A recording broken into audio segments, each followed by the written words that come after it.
Ladies, I'm about to be 20, no, what, no. I'm about to be 31, not in my 20s anymore. I'm about to be 31. I do not have kids. How are we feeling? Are you 31? Do you want kids and you're like, oh? Do you not want kids and you're like, oh? Are you like, where are we at with this? Because I don't want kids. And also there's always that like little whisper of like, well, but if at some point your fickle little brain decides otherwise, are we doing this at 40? Maybe.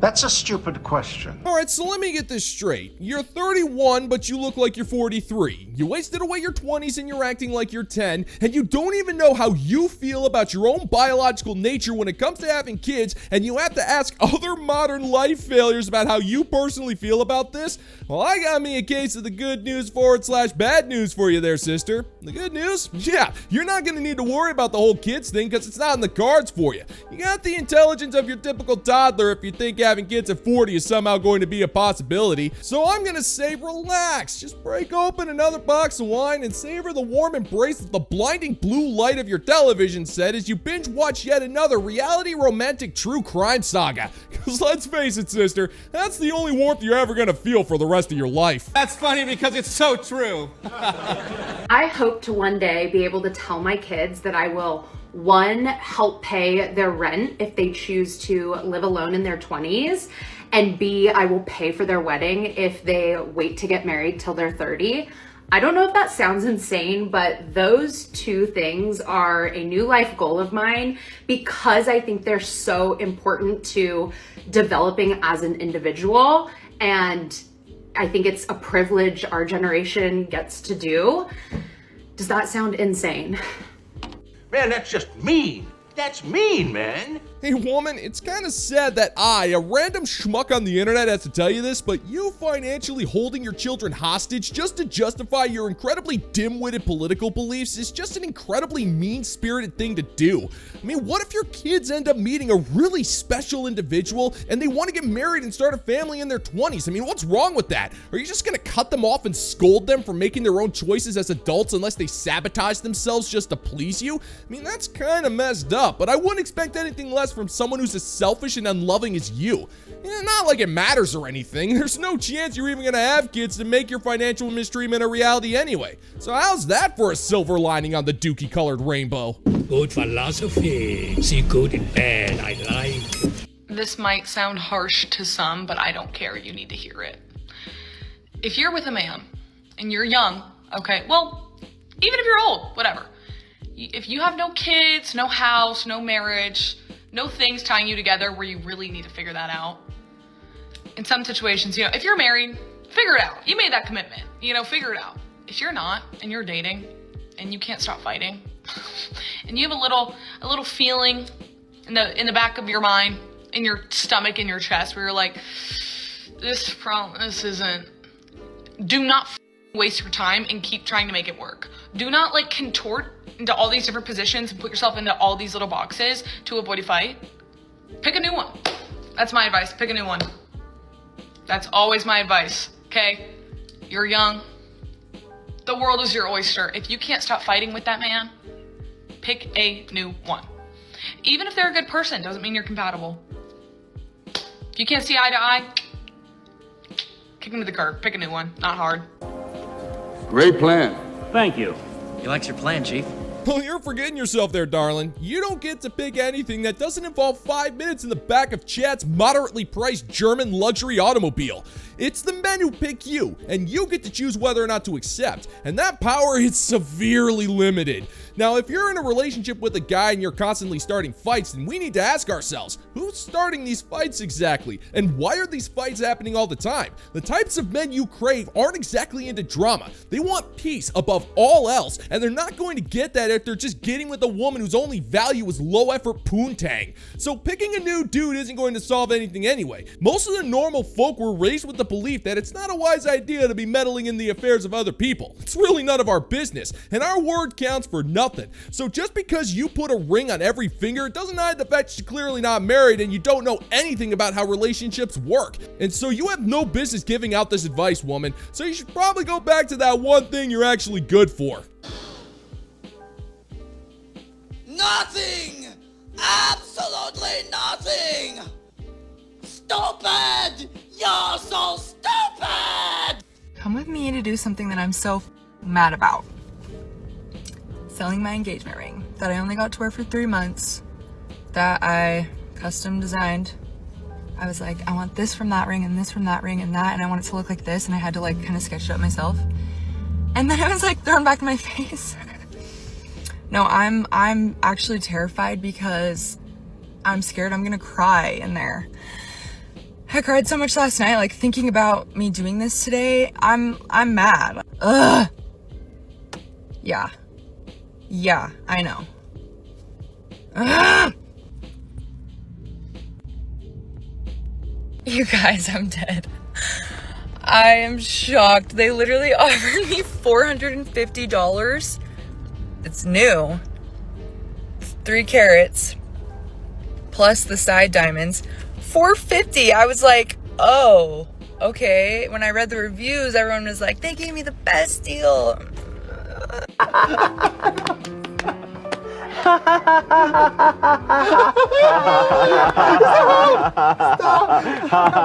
Full disclosure, gentlemen and gents, I'm not an expert when it comes to the buying and selling of engagement rings, but as a proud owner of legit copies of Suikoden 2, Valkyrie Profile, and Wild Arms Alter Code F, I can tell you that the seller's market ain't exactly what you think it is. Just because you paid a certain dollar value for a luxury item doesn't mean you're going to be able to sell it back for retail. The buyer's market for these types of items are not as cut and dry as you think. You got yourself a custom ring there, sister.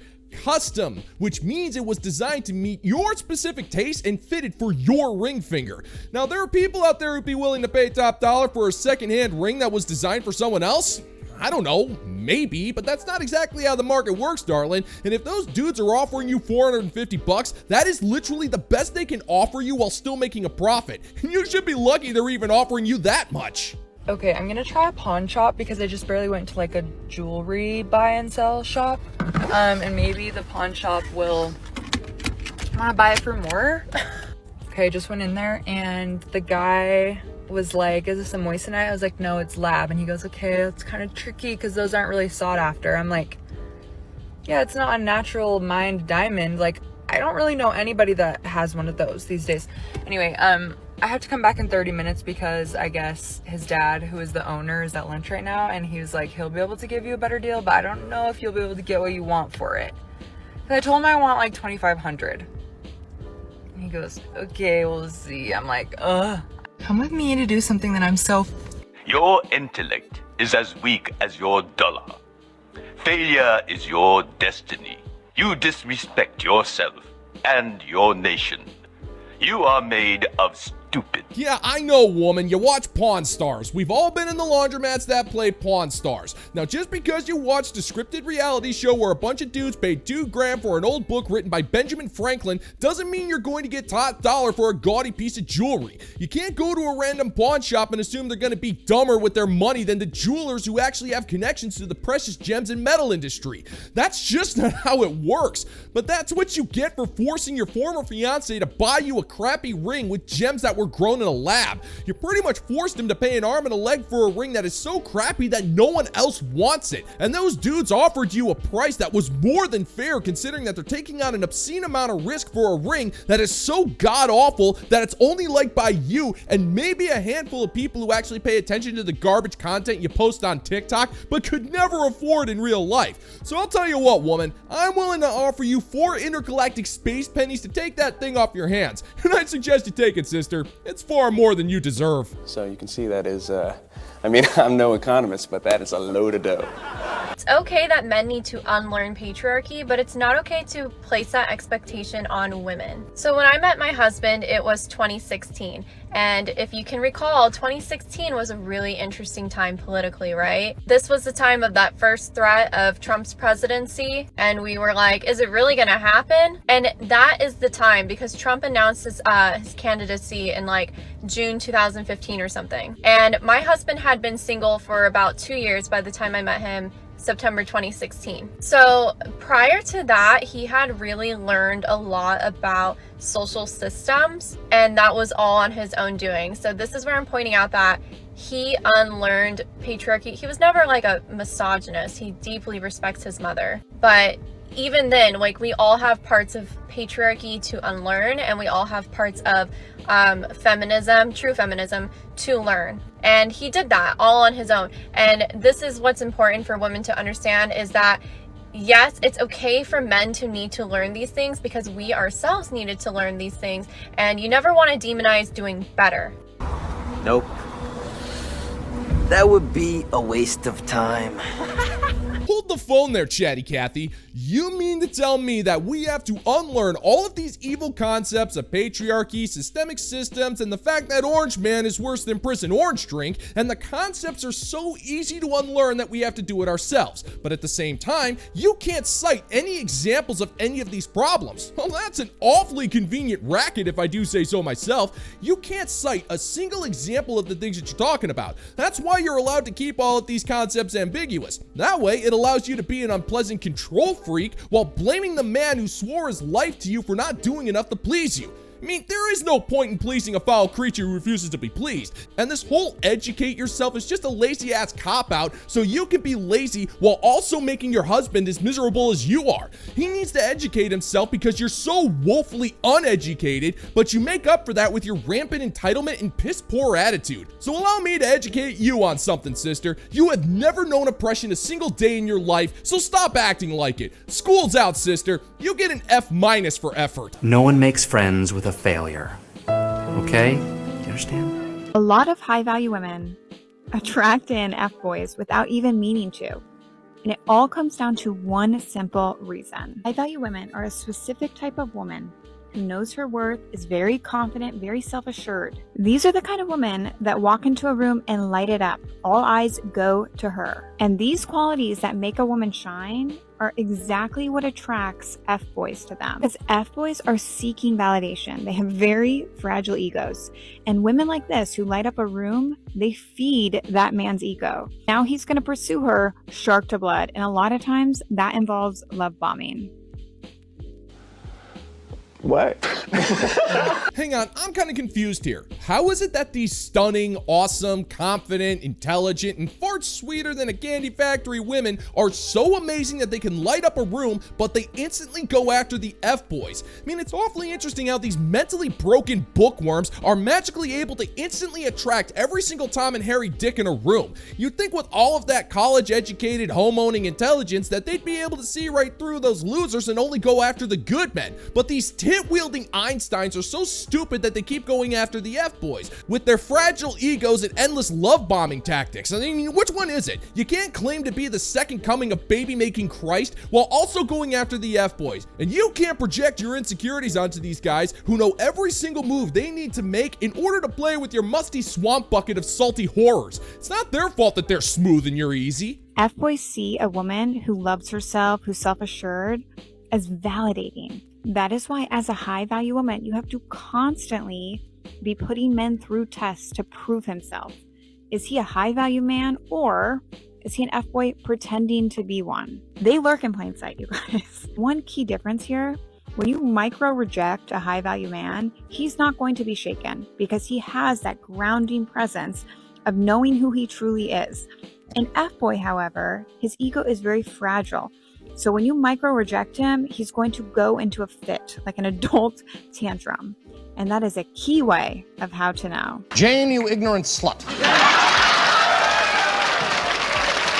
That got me me a question, and I know you all have it too. I mean, what in the hell is a micro-rejection? And if micro-rejections are a thing, then why are you using them on these dastardly F-boys? You'd think if you and your hyper-intelligent gray matter was so in tune with the world, then why are you testing him with tiny rejections? Wouldn't you want to make it clear that he's not welcome in your life since he's so awful? Like with a macro-rejection or something? If something small would send him into a blind rage, then why not go scorched earth? Wouldn't that be the best way if he keeps pursuing you like that? Because then at least you'd have the legal means to keep him away from you. But no, you need to keep adding on these micro-rejections because you're worthlessly lazy. And pretending to reject this guy, you can claim that you're the victim of this dude's charm and that your value was so high that you were so stupid to tell that this guy was playing you the whole friggin' time. But I understand that your intellect ain't exactly on par with your typical groundhog, so I'm gonna put the language in a way that you can understand, sister. You attract F-boys because you have micro value. You have a micro face, a micro voice, micro smell, and a micro body. In fact, the only thing that isn't micro is what you're backing betwixt your legs there, sister. Those F-boys took care of that problem for you decades ago. Do not go in there. Woo! I wish he would just hit me, because I guarantee if I came on here with bruises on my face, you guys would definitely back me up and would not be saying some of the things that you're saying. But he doesn't hit me. Instead, he hides my things and he makes me financially dependent on him. He says things to throw me off balance. He's mean, he gaslights me, and a whole bunch of other things that you can't see on the outside. That these things are just scars on the inside. And unless you have experienced emotional or narcissistic, like, you have no idea what it's like to be with that person and to lose yourself in the process. So that's all I have to say about that. A smelly fish. And it's not a cod. Woman, nothing you've said makes any sense at all, so see if you can keep up with me, Lady Smoothbrain. If your husband was truly the monster that you're painting him to be, there is no chance in HE double hockey sticks that he would ever tolerate you going on the internet and publicly accusing him of all sorts of foul crap and then wishing that he would hit you. It just wouldn't happen. He wouldn't allow you to drag his good name through the mud with your accusations. But there you sit, freely saying that you're a victim and pretty much calling him an inhuman monster without any form of repercussions whatsoever. Plus, if he was truly all that evil, then why haven't you divorced him already? If he was truly a monster, you'd have endless support in the form of clicks and likes on your inflammatory videos, not to mention GoFundMes and massive alimony checks. But you won't do that because you know, just as much as we all do, that guy doesn't do half of the things that you claim. Now, we all know that you have no shame, but don't worry, we all have plenty to spare for you and your inhuman amount of lies.